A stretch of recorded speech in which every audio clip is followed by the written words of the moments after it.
Thomas, can AI actually accelerate board level innovation? In my opinion, it definitely can, because it takes much more dimensions into account to drive innovation.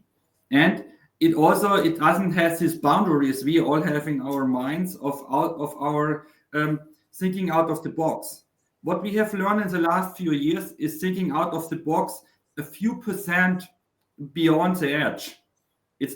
We are not used to think out of the box in exponential innovation. Three, and so on. So we are used to think out of the box 3, 4, 5%. The good ones maybe 10% or 20%.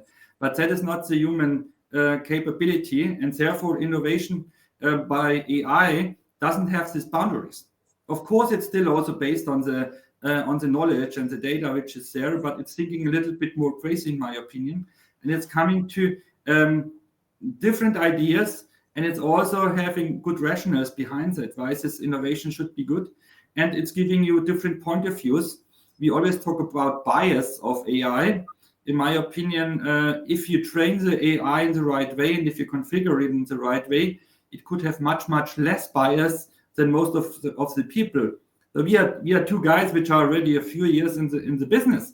We have a lot of bias, and we have a lot of knowledge in our mind, where we know this doesn't work, this is not good to say, and so on.